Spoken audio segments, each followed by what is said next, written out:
Welcome to Archived. I am Bradford Arnold, and this is Muckraking. From the infamous Ida Tarbell's history books on oil to Lincoln Steffen's days spent in Tweed, today we are investigating those who get their hands dirty, literally, to help us find the truth.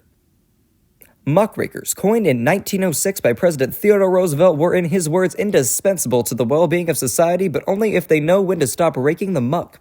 However, these dutiful journalists never did learn when to stop raking, as between 1881 and 1910 they became the go-to news source for all those seeking anything shocking, ghastly, or wildly entertaining. Case in point, one of the earliest muckrakers, Henry Dermis Lloyd. As a reporter for the Chicago's Atlantic Monthly, he admonished the Standard Oil Company and railroads of the day, even more so in his book, Wealth Against Commonwealth. He showed an eager public the corruption of these high and mighty monopolies. Following success of Lloyd's meteoric rise, Irish immigrant and founder of McClure's magazine, Sammy McClure, would soon find he had just the talent to capture not just the eyes of this eager new public, but their pocketbooks too. And it all started with journalist Lincoln Steffens, who, through the use of carefully coerced cooperation and swaths of sensationalism, allowed for his Tweed days in St. Louis to show the world not just the ills of the oil barons, but exploitation of child labor and insurance fraud. But especially, he highlighted the gross corruption that infested each and every political machine that promised to help the needy in exchange for just one vote. Every Tammany tiger in the world was after Mr. Steffens, but luckily, he wasn't alone. Enter Ida Tarbell. Her history books on Standard Oil Company single-handedly dismantled the public's view of their beloved captains of industry. And with her came readers, thousands of readers. In 1896, 250,000 people were ordering McClure's magazine every month and reading it. And by 1898, that number had almost doubled. And though, like most muckraking, the McClure magazine and its editorials faded in popularity with the 20th century's introduction, its effect was most telling in the publications that followed. Yes, magazines and their ilk were fading out of the favor of the public. Too short, they didn't hold enough meat to hold the attention of a public. Books, specifically fictional books, however, could keep someone. Yes, magazines and their ilk were falling out of favor with the public. Too short, they didn't hold enough meat to hold the attention of the public.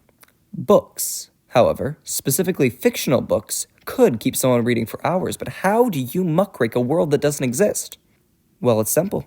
You just steal the facts from the one you're already living in. Who needs to make a dystopia when just outside of your window is a world alight with the flames of inhumanity? There enters Jacob Riis, Theodore Dreiser, and our good friend Lincoln Steffens. With their books, How the Other Half Lives, The Shame of the Cities, The Financer, The Titan, The Octopus, and The Pit, these men ripped open the world, leaving naught but a populace. A populace clamoring for change, governmental change, social change, any change they could get that would fix these problems they saw reflected in not just the world they read, but the world that surrounded them. They got what they asked for, but not before one of the most grotesque, horrific, and deeply troubling texts of the muckraker era was released. Upton Sinclair's The Jungle showed not just the atrocities of an industry, but the atrocities of a people. The atrocities committed against every group of immigrants who had ever entered the U.S. looking for safety and joy and prosperity for themselves and their children. Yes, this U.S. saw the writing on the wall. They saw the world they were living in, and they decided to change it. They did, but they soon realized they had not done enough. They could not do enough. They saw that muckraking could only go so far. They saw, as Theodore Roosevelt once said, that a muckraker is indispensable to the well-being of society, but only when they know when to stop raking the muck. And so, muckrakers declined. As the U.S. barreled into an age of war and indulgence, muckrakers were left behind. But the muckrakers never left entirely, because to force someone so accustomed to seeing the filth and atrocities a country, a world can commit into docile living does not tend to go over well. And though the term fell out of fashion, and though the style of articles seemed to disappear, the muckrakers continued doing what they do best: raking the muck, finding the filth, and showing the world. No matter what the cost it will take, welcome to a new world. Welcome to a new war. Welcome to the end of industrialization, and welcome to the beginning of something entirely unbelievably new.